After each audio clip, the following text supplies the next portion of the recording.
Mesdames, Messieurs, bonjour et bienvenue à vous à ce flash d'information. Le président algérien Abdelmajid Tebboune a effectué dimanche une visite de travail et d'inspection dans la wilaya de Djelfa, durant laquelle il a procédé à l'inauguration et l'inspection de plusieurs projets de développement d'envergure s'inscrivant dans le cadre de la concrétisation de ses engagements envers les citoyens de cette wilaya. Un accueil populaire des plus chaleureux a été réservé au président de la République par les citoyens de Djelfa qui ont salué sa parole tenue sur ses engagements envers le peuple, notamment en ce qui concerne le développement dans cette wilaya qui a bénéficié d'un vaste programme complémentaire ainsi que de plusieurs projets.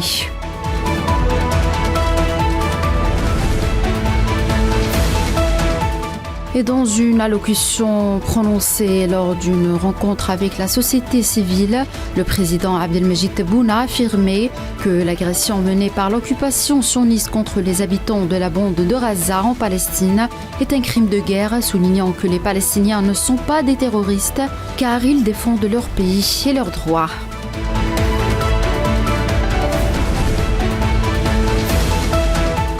En Palestine, des dizaines de civils palestiniens ont été tués et d'autres blessés depuis l'aube aujourd'hui dans les frappes aériennes sionistes incessantes qui ciblent l'enclave de Gaza.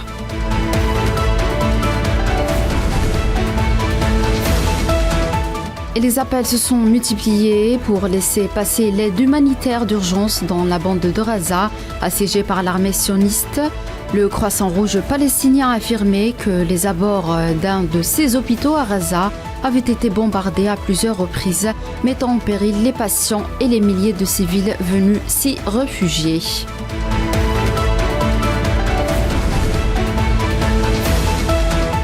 Le porte-parole du ministère iranien des Affaires étrangères a déclaré lundi que les États-Unis devraient s'abstenir de blâmer Téhéran pour les attaques du Hamas contre l'entité sioniste le 7 octobre.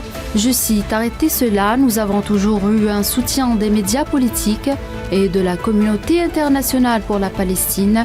Nous ne l'avons jamais nié. C'est la vérité, mais en ce qui concerne cette opération appelée Tempête d'Al-Aqsa, il n'y avait aucun lien entre l'Iran et le Hamas. »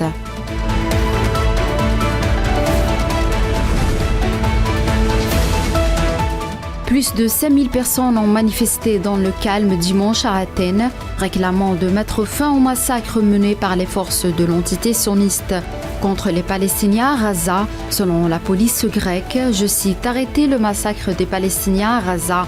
Nous nous battons pour la paix et pour la fin de l'occupation », scandaient les manifestants, a rapporté l'agence de presse grecque Athens News Agency.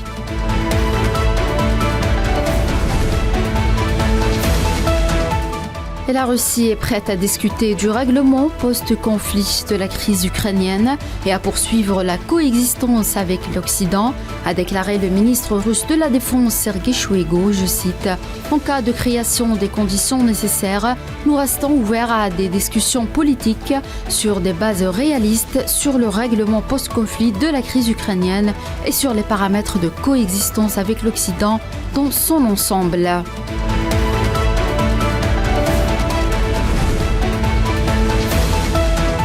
La Chine et les États-Unis devraient avoir une compréhension objective de leurs intentions stratégiques respectives et adopter une vision correcte des facteurs de concurrence dans les échanges futurs, a déclaré lundi le porte-parole du ministère chinois des Affaires étrangères, Wang Wenbin, lors d'un point de presse après la rencontre du ministre des Affaires étrangères avec le président américain Joe Biden et ses principaux collaborateurs à Washington ces derniers jours.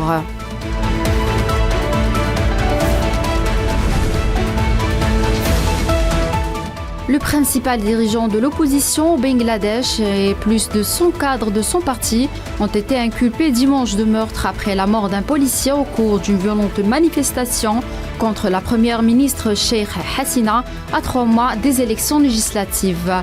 C'est la fin de ce flash d'information. Merci de l'avoir suivi.